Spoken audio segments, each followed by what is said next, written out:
Hola a todos amigos, familia de Matermundi, seguidores casuales o no de este canal, muchísimas gracias por acompañarnos a esta nueva entrega de Profesión y Fe. Hoy vamos a conocer a José María Gallardo, que es director de Ayuda a la Iglesia Necesitada, ACN, aquí en España. Estamos en su sede de Madrid. Muchísimas gracias, José María, por recibirnos en vuestra sede. Gracias a vosotros por venir. José María Gallardo es director de Ayuda a la Iglesia Necesitada en España desde noviembre de 2023. Es licenciado en Ciencias Económicas y Empresariales y tiene una formación de posgrado en Gestión de Entidades sin ánimo de lucro. Ha dirigido centros y servicios sociales y dirigido fundaciones. Ahora vamos a conocer un poquito de su trayectoria profesional porque no ha parado y seguro que tiene muchas experiencias que compartir. Además está casado y tiene 3 hijos. Bueno, José María, con tu preparación, tus estudios, tu preparación profesional, empezaste a trabajar en el sector bancario. Es correcto. Pero no sé cuánto tiempo pasó porque de pronto, muy pronto, ¿no? Ya empezaste a tener contacto con el tercer sector. Cuéntanos un poco cómo llegaste, cómo fue esa trayectoria y cómo llegaste de un gran banco español a la primera de estas organizaciones importantes que tenemos. Bueno, yo creo que el contacto que tuve con el tercer sector empezó realmente en mi época de parroquia. Yo he tenido la suerte de vivir en un barrio que es la Alameda de Osuna, en Madrid, donde la influencia del padre Felipe Redondo, me gusta mencionarle porque era el párroco de Santa Catalina de Alejandría y es el que también era capellán del colegio donde yo estuve. Y ahí el padre Felipe yo creo que nos influyó mucho a todos los alumnos en lo que era la introducción a la fe cristiana. Y luego de eso que te metes en la parroquia, en el coro, ¿no? Empiezas a animar y me hice, recuerdo, un curso de agente de pastoral juvenil de la diócesis de Madrid que me abrió las puertas a lo que era el mundo de la catequesis, ¿no? Y aparte después de confirmarme, yo creo que fue cuando, en el colegio además, cuando me surge esa vocación de ser catequista. Y en ese integrarte dentro de las actividades de la parroquia para ser catequista me llenó mucho lo que los obispos nos decían en aquel momento de que los jóvenes debíamos de evangelizar a los jóvenes. Y ahí, en ese crear ese primer grupo de catequesis, intenté siempre mezclar la parte formativa eclesial con la parte social. Y a los chavales que acompañábamos, la que entonces era mi novia, que ahora es mi mujer, por cierto, tuvimos la oportunidad de llevarles a conocer centros de atención a personas vulnerables, centros de apoyo como Afanías, centros como Cáritas, estar en proyectos de atención a niños y de colectivos vulnerables en general. Y eso fue creando una semilla en mí de querer apoyar a los más desfavorecidos. Y luego ya fue en un encuentro que tuve durante la vida del banco. Yo viajaba a Latinoamérica, sobre todo, México y Brasil, y en un domingo que yo me fui a misa conocí a un padre franciscano, el padre José Manuel, que tenía una misión en el Beni, en Bolivia, y hablando con él dijo: oye, pues si queréis venir a tener una primera experiencia misionera con nosotros podéis venir. Y así lo hicimos. Mi novia entonces, María, y yo nos fuimos para allá. Fue una experiencia preciosa donde surgió esa pequeña semilla de querer dedicarte a lo mejor a ayudar a los más desfavorecidos. Y ahí ya casualmente al poco tiempo surge una oportunidad en Cáritas Española. En el Departamento de Cooperación Internacional buscaban a unos cooperantes para ir a trabajar a Kenia. Y bueno, pues ahí nos presentamos, tuvimos un acompañamiento excelente del que ha sido vicario general de Ciudad Real, el padre Pedro Jaramillo, actualmente misionero en Bolivia, en Guatemala, y que además era el presidente de la Comisión de Cooperación Internacional de Cáritas. Don José Sánchez Fava era el presidente, Silverio Agea el secretario general, y bueno, en ese momento la verdad es que nuestro trabajo en Kenia fue una gozada.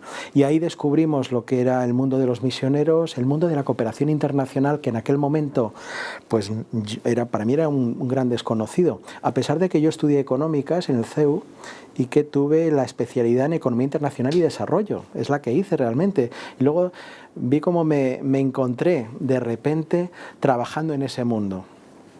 Por cuestiones de seguridad no podíamos viajar a Garissa, que era en el este de Kenia, en la frontera con Somalia, y nos quedamos en Nairobi. Y ahí, por una opción también personal, en lugar de vivir y trabajar en un ambiente pues como más de expatriado, ¿no? Conocimos al padre Kizito, un comboniano, que tenía un proyecto de niños de la calle en un suburbio de Nairobi y que había construido un edificio para alquilar pequeños apartamentos a misioneros o a familias africanas que trabajaban en sus proyectos. Y dijimos, oye, blanco y en botella, tenemos la oportunidad de vivir aquí, conocer la realidad africana en un ambiente donde había una pequeña comunidad de monjas, niños de la calle y el padre Kizito, y a la vez el dinero que invertíamos en pagar el apartamento pues iba para el proyecto en sí mismo. Y en ese barrio también descubrimos otra realidad, que era la de los refugiados de los grandes lagos de Congo, Ruanda y Burundi, que vivían en los alrededores de esta zona. Toda esa experiencia de Cáritas, de gestionar proyectos, de presentar una iniciativa a la ECID, que era un proyecto de coordinación diocesana y que realmente yo siempre digo que fue una de las primeras veces que la Agencia Española de Cooperación Internacional apoyó la creación de una Cáritas diocesana en África. Pues nos hizo madurar dentro del aspecto de este mundo de la cooperación internacional y del tercer sector.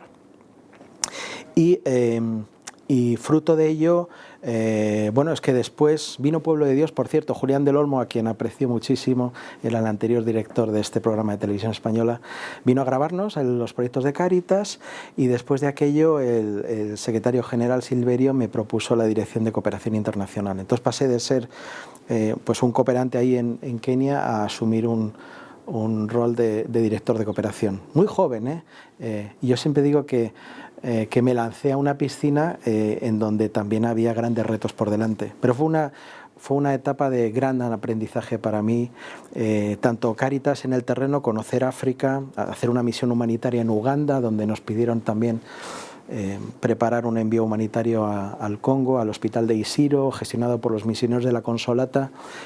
Y bueno, y en este trabajo la gran dicha es que hemos conocido a tanta gente buena, a tantos misioneros y misioneras que se dejan la vida por los más desfavorecidos, en concreto en África, que es donde hemos vivido, en esa región del este de África, y luego a lo largo de mi vida mucha más gente, ¿no?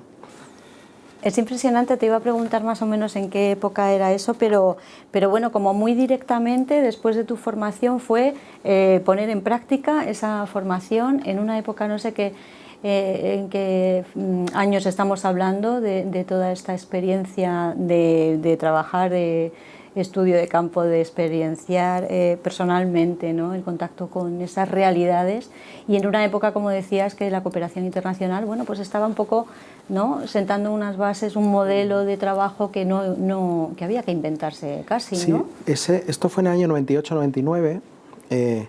Yo soy de los que también le tocó hacer la mili, por cierto, ¿no? En Ceuta estuve haciendo la mili, pero tuve la gran suerte que mi padre, que en paz descanse, era de allí, y entonces tenía familia. Entonces tuve el pase pernocta en el año 95, es cuando hice yo la mili, y por las mañanas me iba al cuartel, pero por las tardes tuve la suerte de conocer al padre Béjar, que era el párroco de Nuestra Señora de África, y que atendía como podía a los inmigrantes subsaharianos que en aquel momento ya estaban saltando la valla o presentes en Ceuta.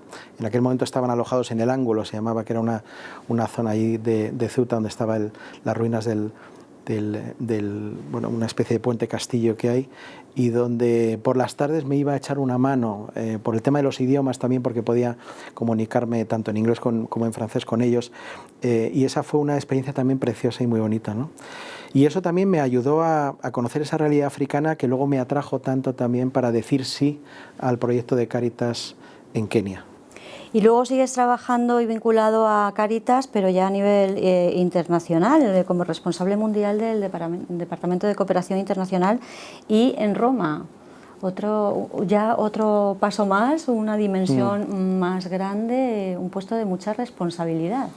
Bueno, ahí surgió la oportunidad de una convocatoria del puesto de director de cooperación, y un año antes yo había estado en Palestina, en Tierra Santa, visitando Gaza y Cisjordania, con el que era el secretario general de Caritas Internationalis en aquel momento, Duncan McLaren, un escocés.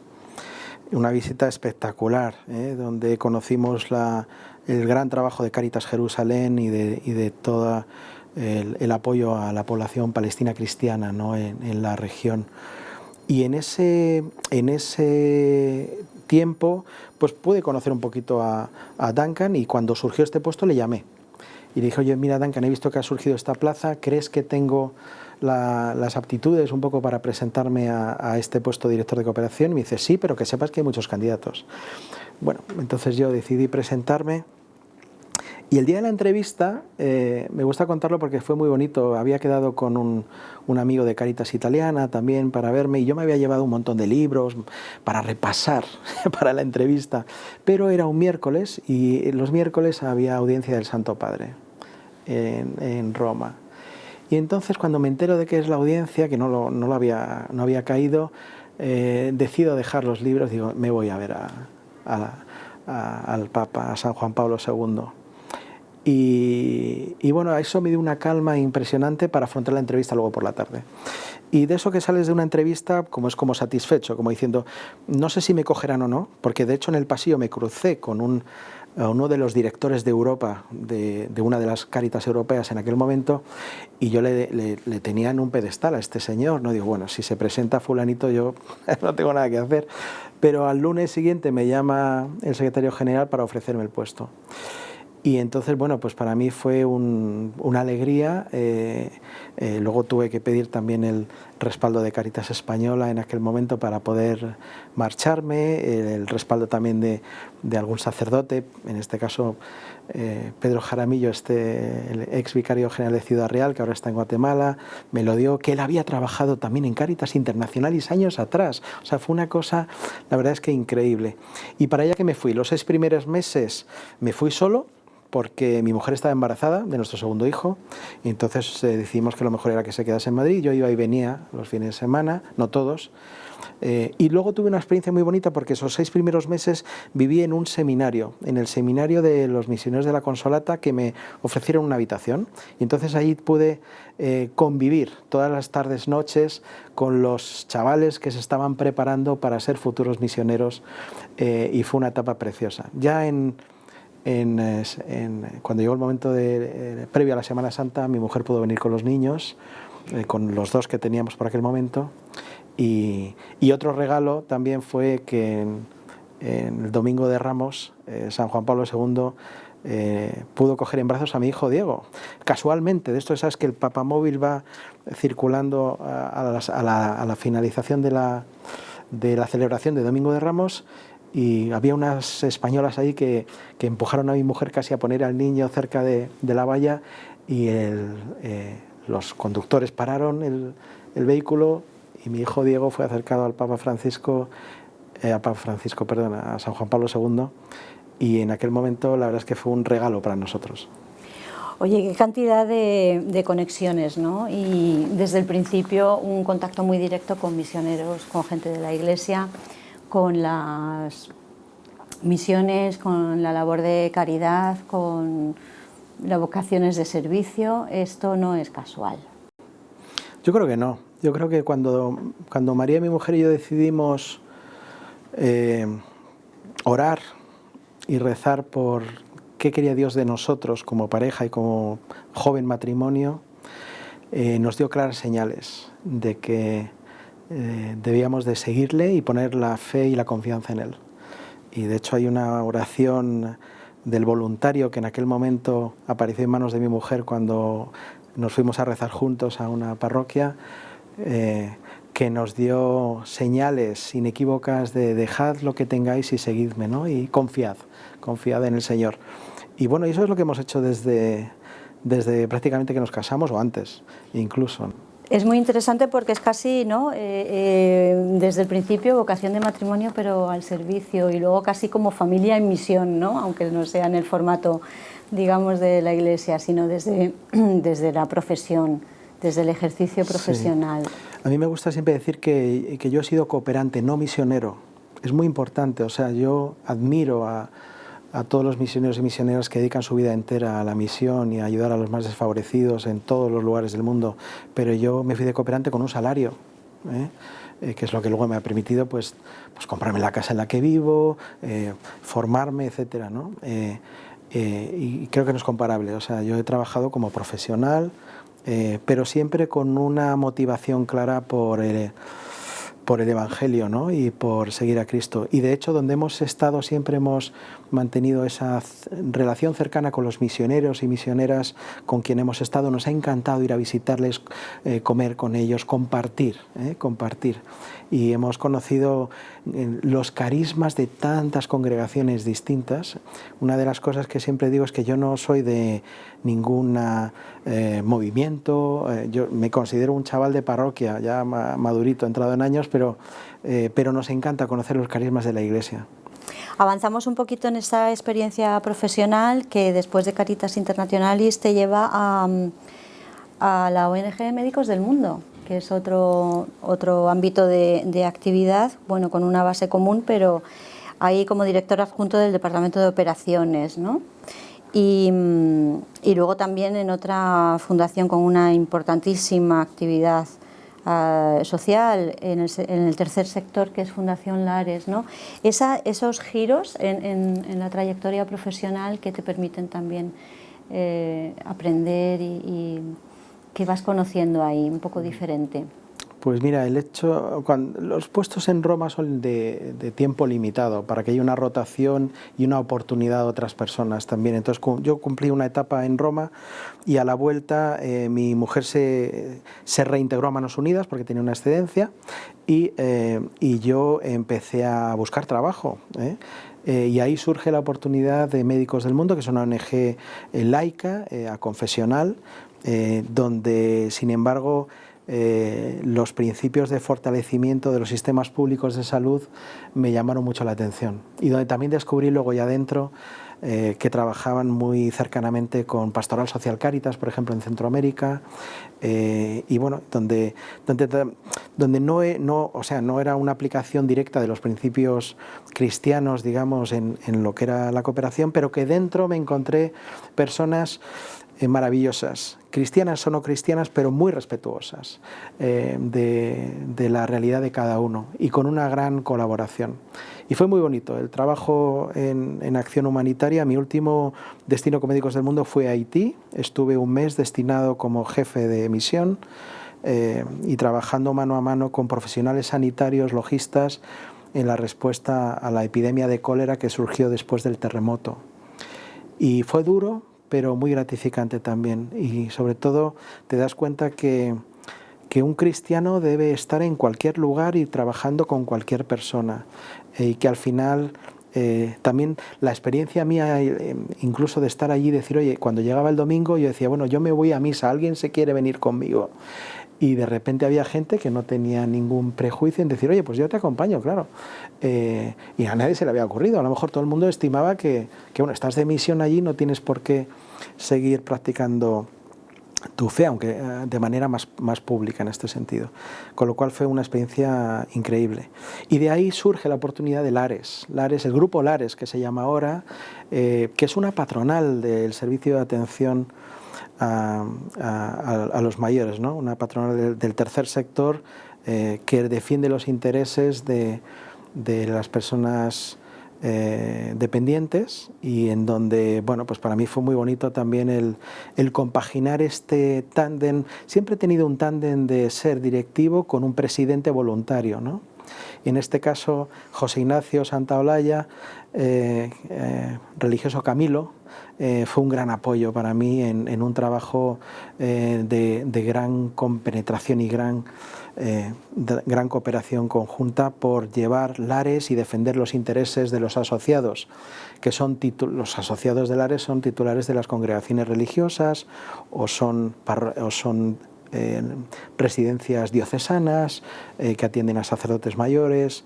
Y bueno, organizamos congresos, defendimos los intereses ante la administración, negociamos con el IMSERSO también las ayudas que nos correspondían y bueno, fue una etapa también muy bonita.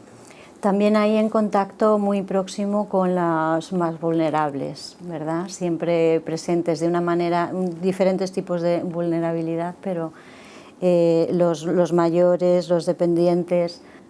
Claro, porque las residencias de Lares son residencias sin ánimo de lucro y entonces lo que pretenden no es solo atender a personas que pueden solicitar una plaza privada, sino que atienden a quienes no tienen recursos y a veces tienes sobre todo en zonas rurales, ¿no?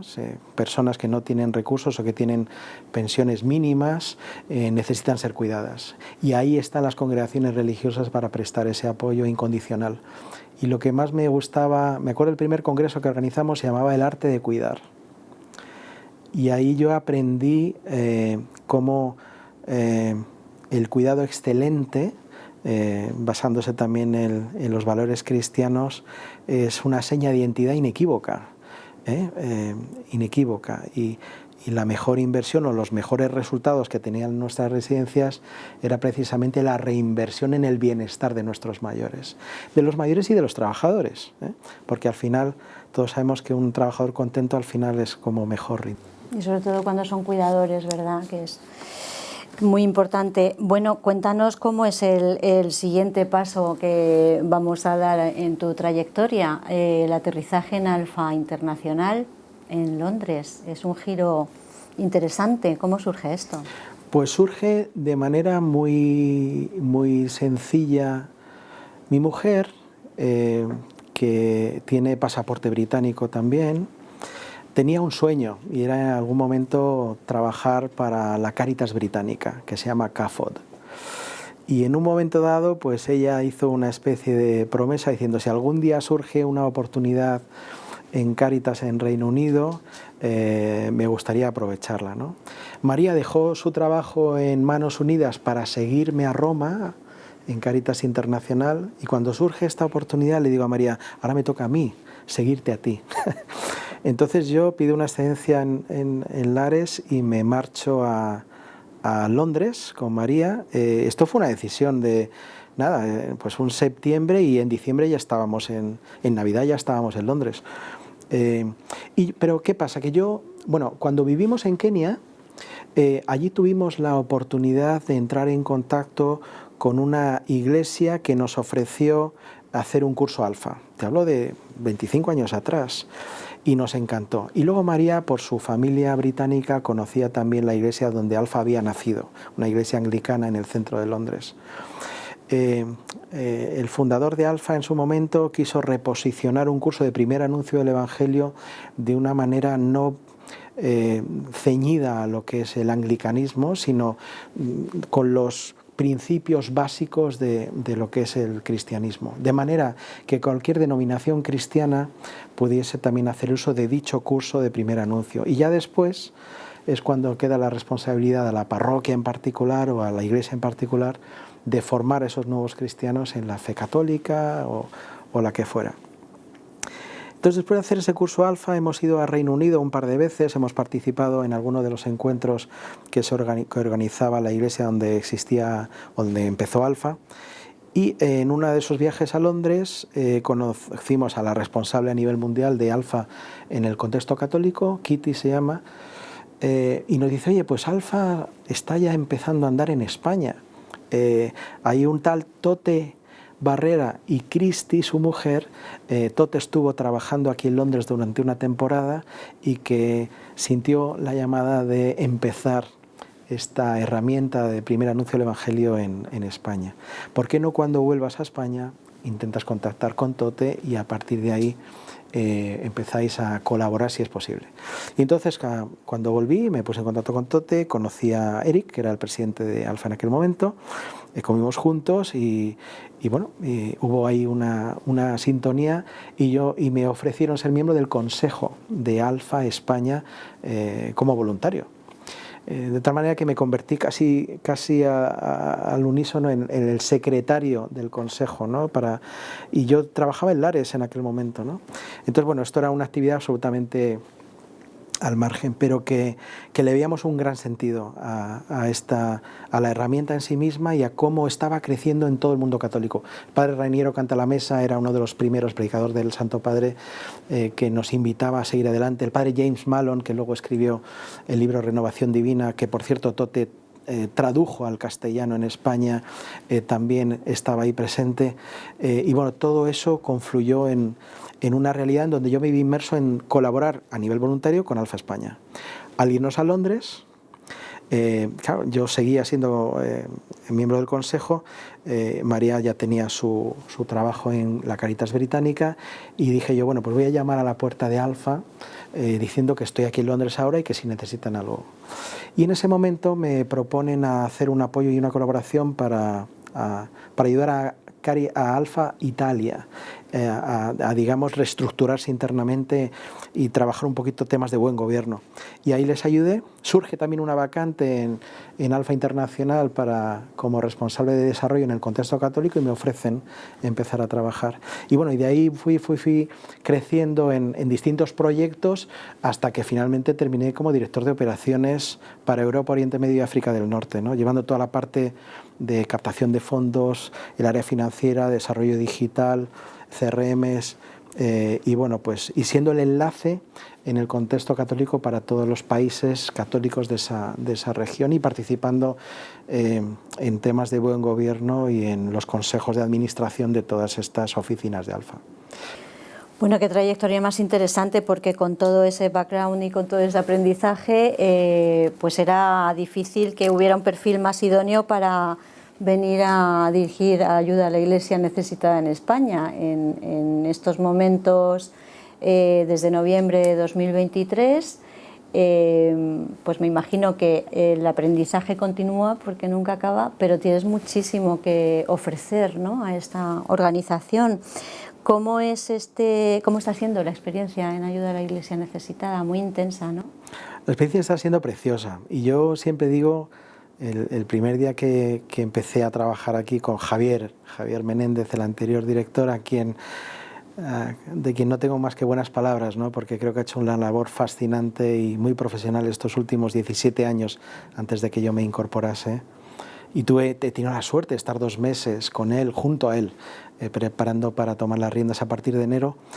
Pues lo que me he encontrado es el aprendizaje lo estoy teniendo yo, porque los compañeros y compañeras que aquí trabajan son gente muy profesional, donde hay una diversidad de carismas dentro de la organización, donde tienen una historia de éxitos también, la podemos ver en la memoria que vamos a presentar del ejercicio 2023, y donde sobre todo hay pasión por ayudar y por dar protagonismo a las personas a quienes la Fundación ayuda, ¿no?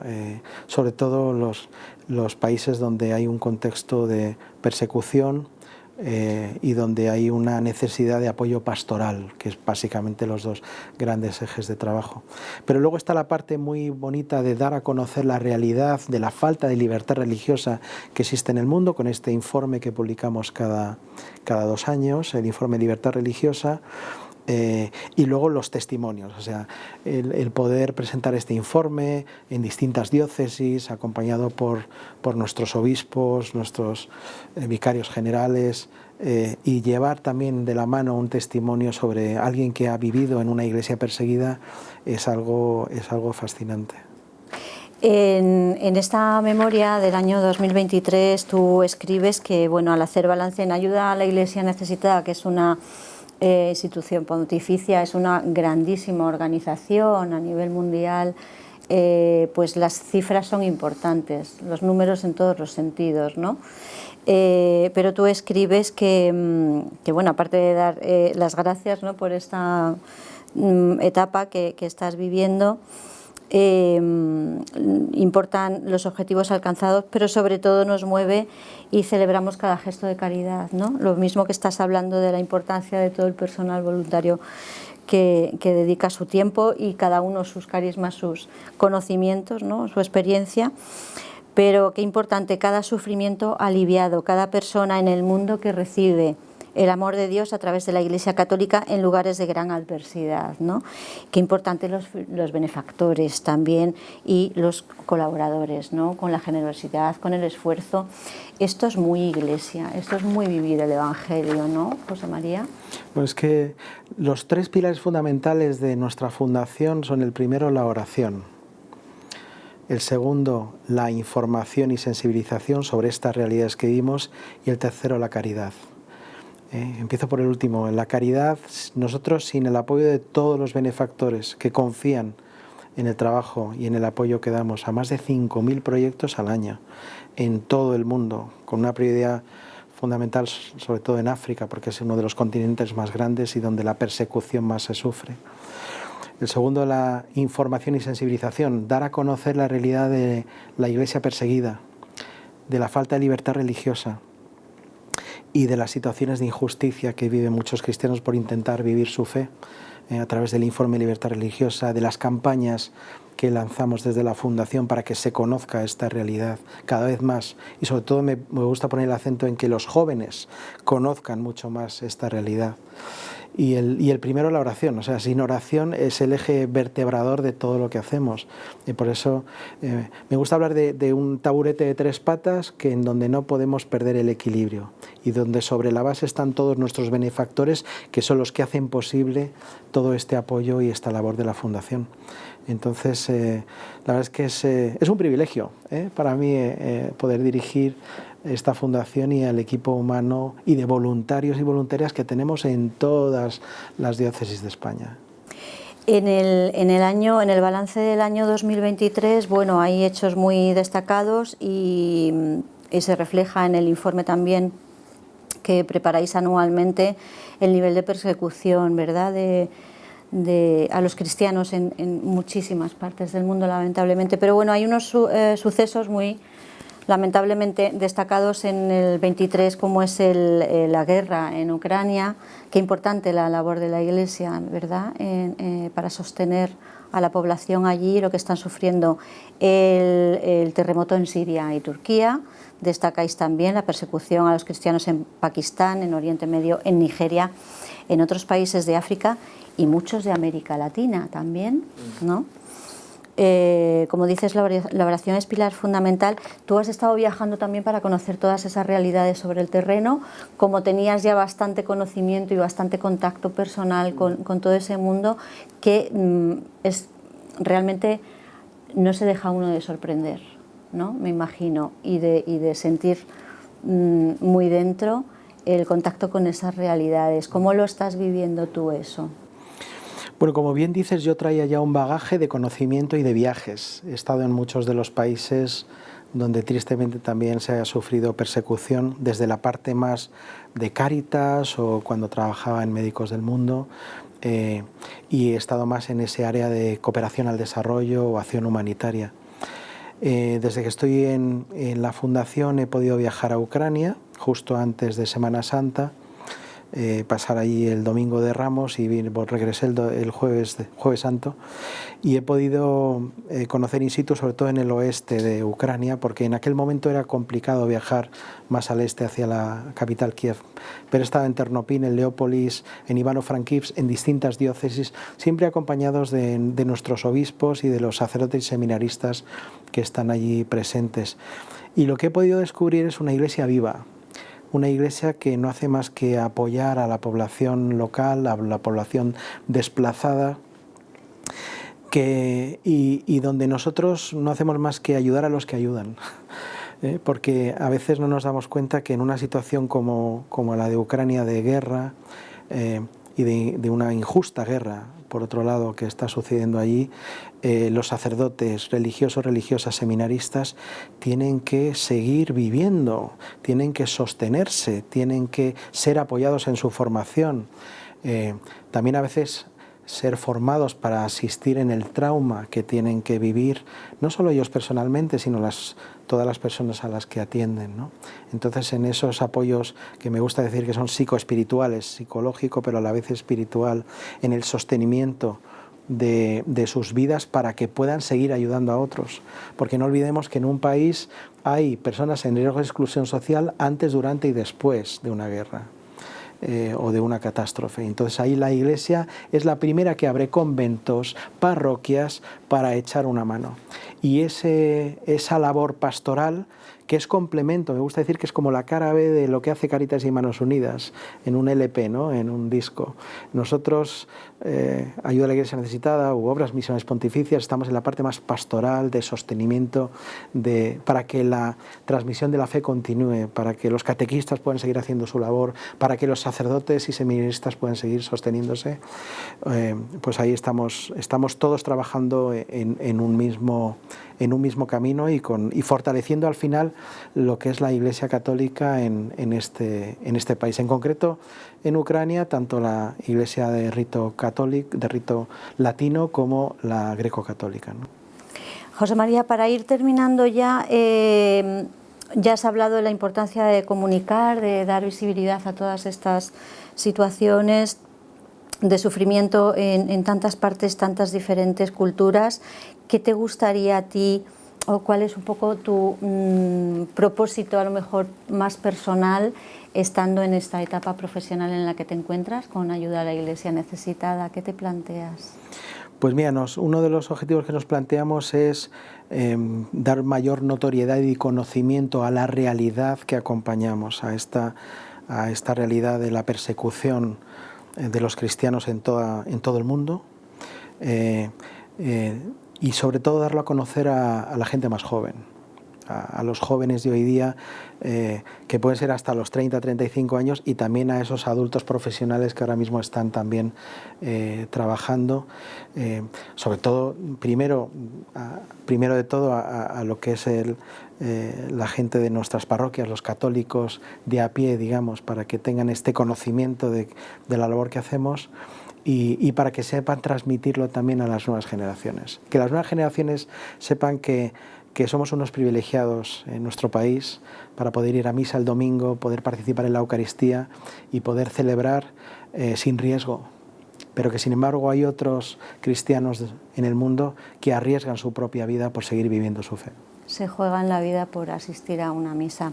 Pues nada, para terminar, lo que vemos es un perfil que en todo momento parece que ha estado muy, muy elaborado el plan de Dios para ti, ¿no, José María? Bueno, ya te digo que desde que tuvimos ese momento de oración en la parroquia, y me gustaría decir algo más también. La excusa para yo conocer a mi mujer fue que llevaba una cruz de Tessé colgando del cuello. Y yo llevaba otra, que me habían regalado, pero yo nunca había estado en Tessé. Bueno, pues con solo decirte que nosotros nos fuimos de luna de miel a Tessé. He tenido el privilegio de conocer al hermano Roger, al hermano Aloís, y hemos ido luego con los niños, con nuestra familia. Entonces, ese ADN de lo que es la unidad de los cristianos, yo siempre lo he tenido en mi vida. Y cada vez que viajo también, nuestros hermanos también que hacen otros informes parecidos, como Puertas Abiertas, ¿no?, que hace el informe sobre cristianos perseguidos, nos gusta mucho trabajar todos a una en la propagación de la fe. Y nuestra fundación creo que es una entidad que apuesta por ello, y que ojalá podamos seguir adelante con el apoyo de todos nuestros benefactores en el futuro. Pues aquí en este espacio de Profesión y Fe, que bueno, con un título tan genérico nos permite dar a conocer perfiles tan interesantes, y bueno, a veces hay idas y venidas, otras veces hay una trayectoria como muy nítida, ¿no? Un rumbo muy marcado, pero porque hay un sí inicial, está bastante claro. En este caso, José María, muchísimas gracias por atender a Mater Mundi. Muchísimas gracias por la labor que hacéis en Ayuda a la Iglesia Necesitada, por poner tus talentos al servicio, ¿no?, de esa propagación de la verdad. Y pues nada, aquí dejamos este perfil de una institución tan importante como Ayuda a la Iglesia Necesitada, para apoyar a toda esta iglesia perseguida. Os esperamos en la próxima entrega de Profesión y Fe. Muchísimas gracias, de verdad. José María. Gracias a vosotros. Y cuando queráis, nos vemos a ese lado de las pantallas. Os esperamos. Adiós.